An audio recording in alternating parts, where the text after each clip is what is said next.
하시죠.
오늘도 임시최고위원회가 됐네요.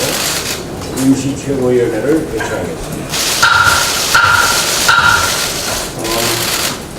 조랑권에 들어가기 전에 어제 그저께 장진영 비서실장이 진행했는데, 장진영 비서실장은 대한변호사협회 대변인, 경제정치 실천시민연합 소비자정의센터 운영위원장, 그리고 국민의당 대변인을 맡으시는 분이고, 당내에서는 아파트 특별위원회 위원장, 미세먼지 대책 특별위원회 부위원장으로 분량을 하고, 무한도전 변호사로 널리 알려져서 TV 프로그램에도 많이 출연을 해서 우리 당의 입장과 비전을 국민에게 전달하는 중요한 역할을 해오고 계십니다.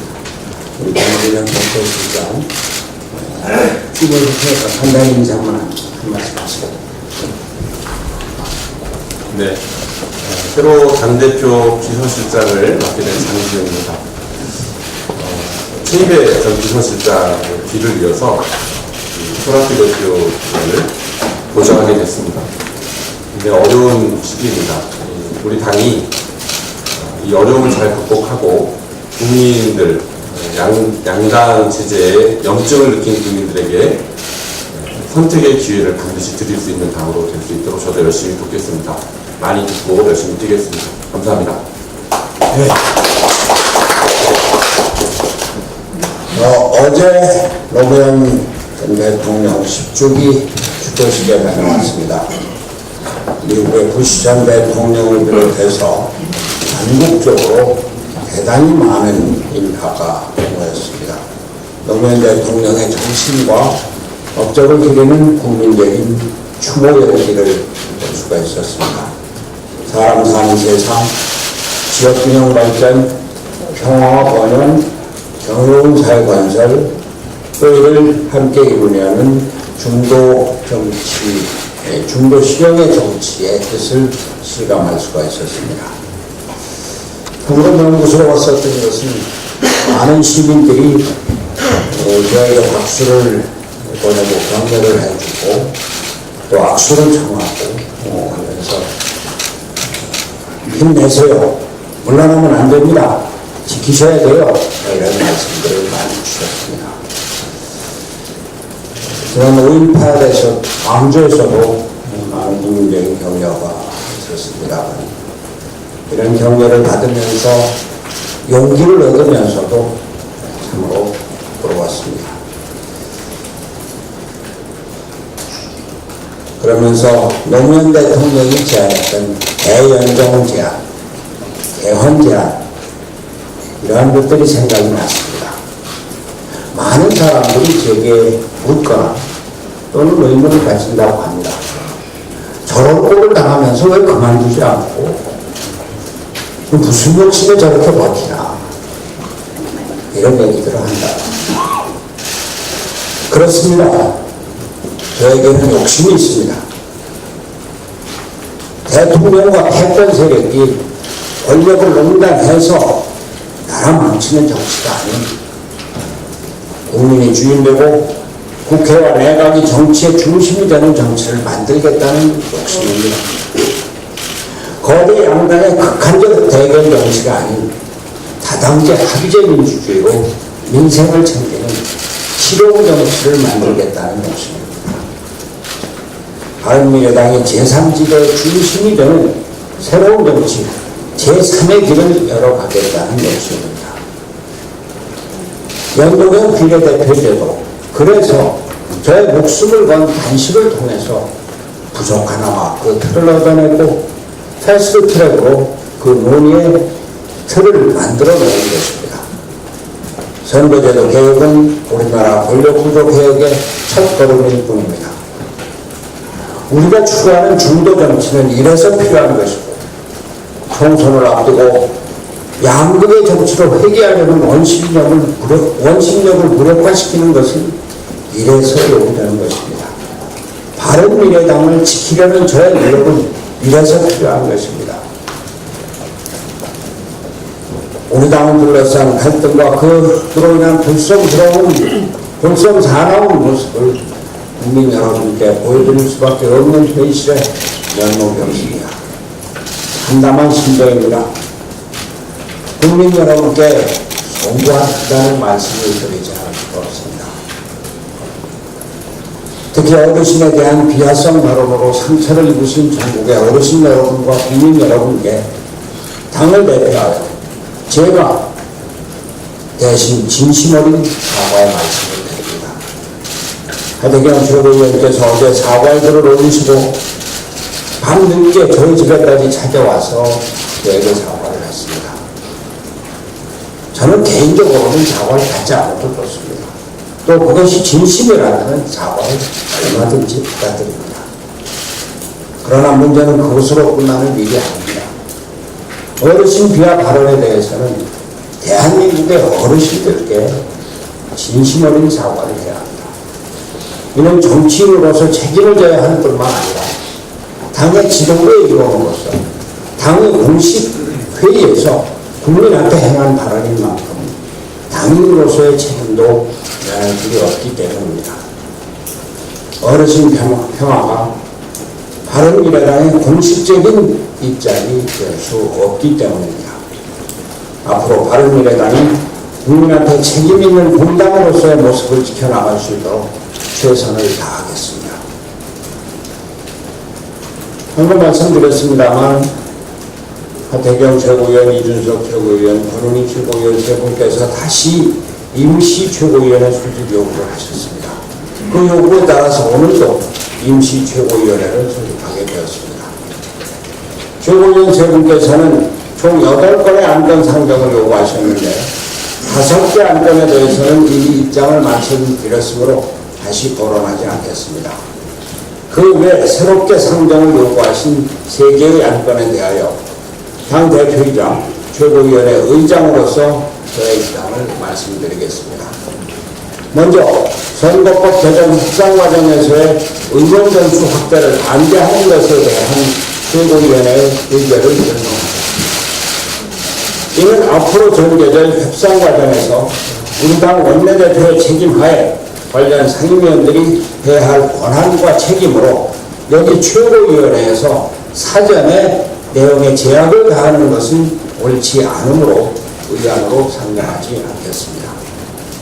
다음으로 전 현직 당직자에 대한 징계 요청권에 대해서는 사무총장이 사실관계를 파악한 후에 징계 문제에 대해서 논의하도록 하겠습니다.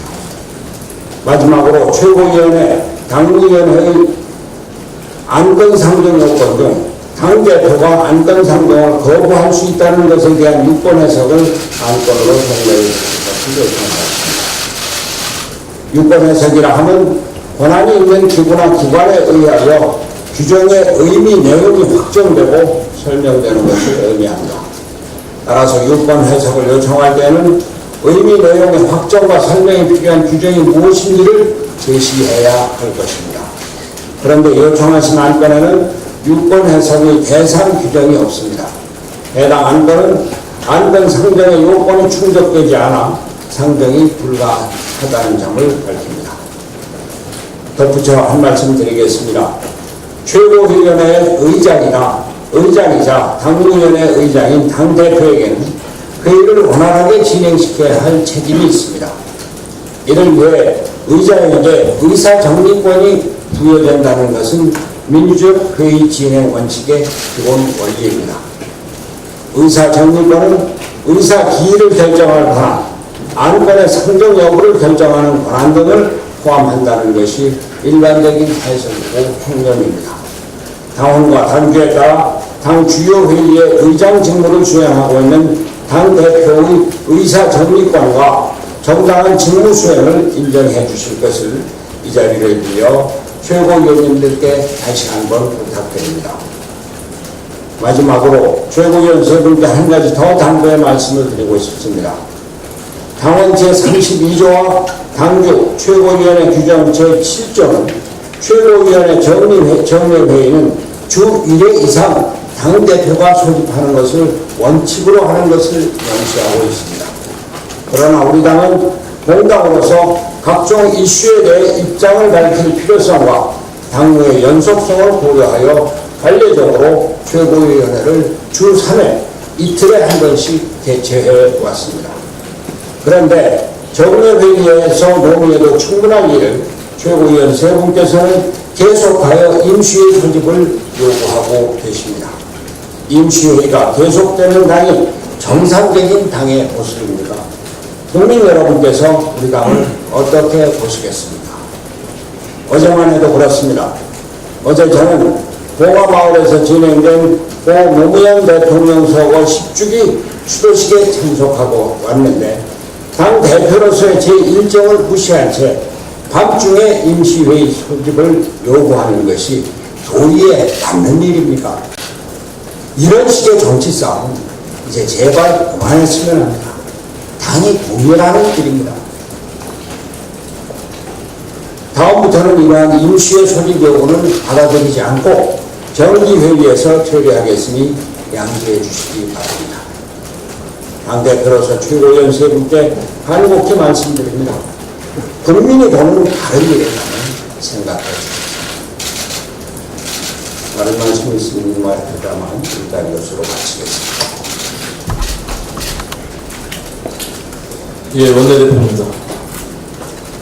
국회 정상화를 위해 여야가 소모적인 논쟁을 자제하고 합리적인 타협을 모색해야 하는 상황에서 이번에는 난데없이 청와대를 비롯한 범여권과 자유한국당이 외교 기밀 누설 소동을 벌이고 있어 매우 안타깝고 답답한 마음을 금할 수 없습니다. 어제 청와대는 외교부 현직 공무원이 자유한국당 강유상 의원에게 문재인 대통령과 트럼프 미국 대통령의 통화 내용을 유출한 사실을 확인했다. 그리고 정상 간 통화 내용은 3급 국가기밀에 해당한다고 밝혔습니다. 현직 외교관이 국가기밀을 외부에 유출한 것은 이후 여하를 불문하고 중대한 국기문란 행위가 아닐 수 없습니다. 한미 간 정상 간의 오고 간 대화 내용은 국가안보에 직결되는 사안으로 이것을 외부에 유출한다는 것은 사실상 간첩 행위와 다를 바 없는 것입니다. 외교안보 문제만큼은 당리당략을 떠나 국익을 최우선의 가치로 판단하는 것이 옳습니다.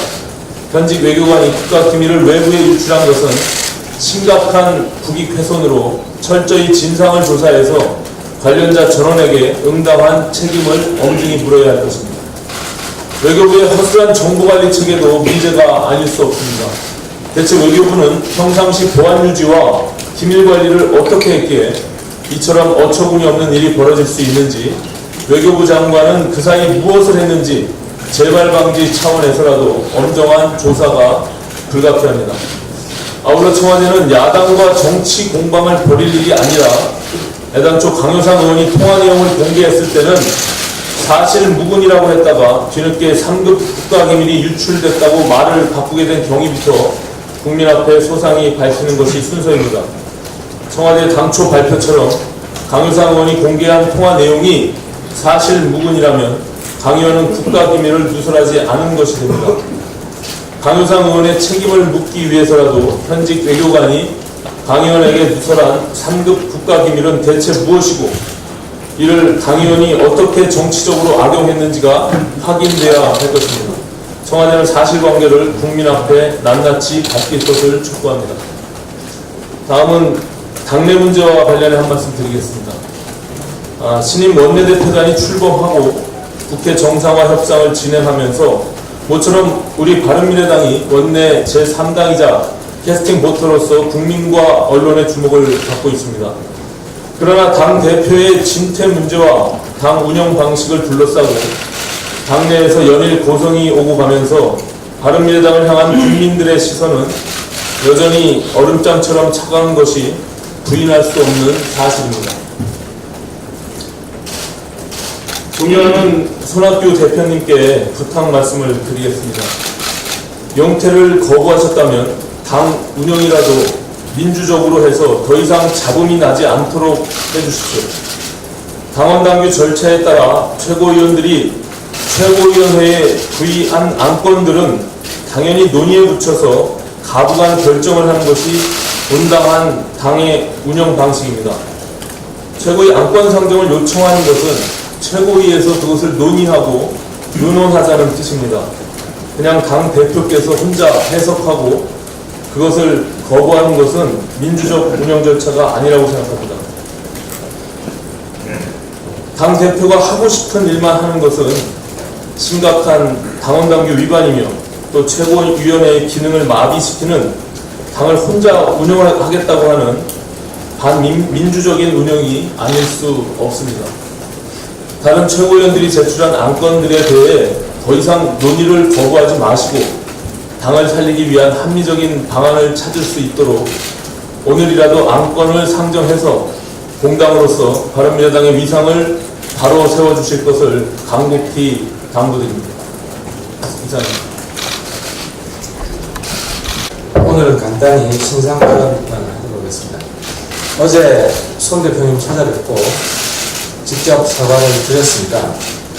밤 늦은 시간 결례가 되는데도 흔쾌히 사과를 해주시고 격려해 주신 손 대표님께 감사드립니다. 또 오늘 참석하신 재정호 위원장님 비롯해 당원 동지들과 바른미래당을 사랑하시는 국민들께 걱정 끼쳐드린 점 사과드립니다.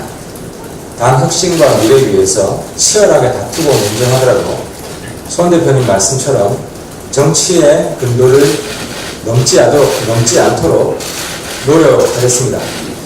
이 자리에서 다시 한번 죄송한 마음을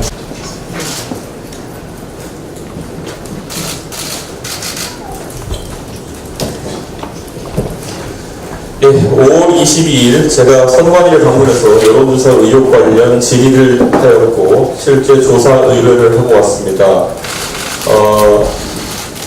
제가 지난 회의에서 언론인들에 공유했던 저희 당에 보내진 2차 보고서에는 3월 16일부터 3월 17일까지 안심번호를 이용한 무선 전화 면접 조사로 여론조사를 진행했다고 명시되어 있고 실제 결과값도 1,500표본을 기반으로 작성되어 있습니다.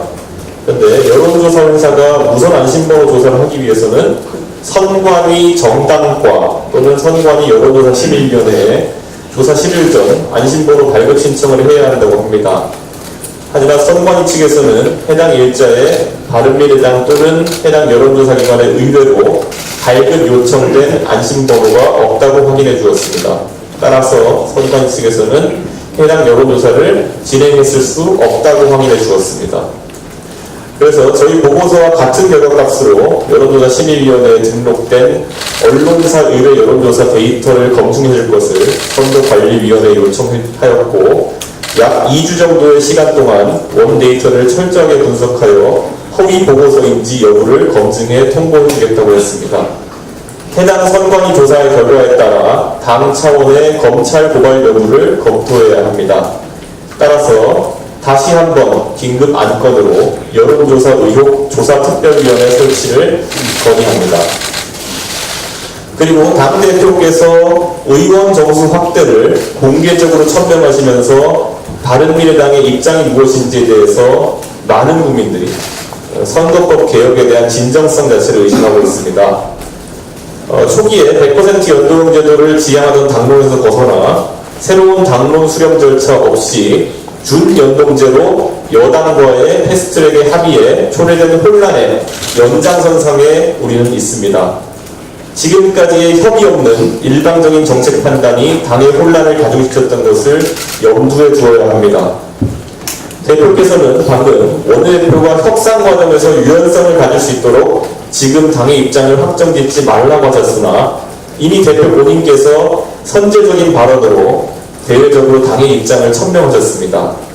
대표님의 발언으로 원내대표가 협상 과정에서 유연성을 가질 수 없게 된 것이기에 저는 모순이라고 판단합니다. 의총에서 논의된 국회의원 정수 확대하지 않는 선거법 개정안을 준용하여서 말씀해 주실 것을 요청합니다. 또한 임시회의를 지속적으로 개최하는 이유에 대해서 손학규 대표께서 자제를 요청하셨으나 지금까지 안건 상정을 거부해 오셨기 때문에 특정 안건을 명시해 소집하는 최고위원회를 요청하였음을 밝힙니다. 또한 당원당규의 유권 해석에 관한 안건을 오늘 또 상정 거부하시면서 유권 해석이 필요한 조항에 모호함이 있다고 하셨습니다. 이미 저는 누차 공개 발언으로 유권 해석을 요하는 조항이 무엇인지를 밝혔습니다. 바른미래당의 당규 중 중앙조직규정 제3장 당무위원회 규정 제21조에 따르면 제1항에서 당무위원회 의장은 제출된 의안을 당무위원회에 상정한다라고 되어 있습니다. 또한 제2장에서 상정을 거부할 수 있는 상황을 상당한 사유가 있을 시 최고위원회 의결을 통해 의안의 상정을 연기하거나 상정하지 않을 수 있다고 엄격하게 제한하고 있습니다. 명시적으로 상정 거부가 가능한 상황을 제2항에 명시한 당무위원회 규정과 달리 저희 최고위원회 규정 제5조는 제2항에 따라 당대표가 사무총장에게 제출된 안건을 상정한다 라고만 되어 있을 뿐 상정을 거부할 수 있는 근거 규정을 전혀 두지 않고 있습니다. 따라서 최고위원회 규정 제7조 제2항에 따라 당대표에게 최고위원 재정의 3분의 1 이상이 소집을 요구한 경우 당대표는 해당 안건을 상정해야 한다고 보는 것이 타당합니다. 이에 대한 유권 해석을 재차 긴급 안건으로 요청하겠습니다.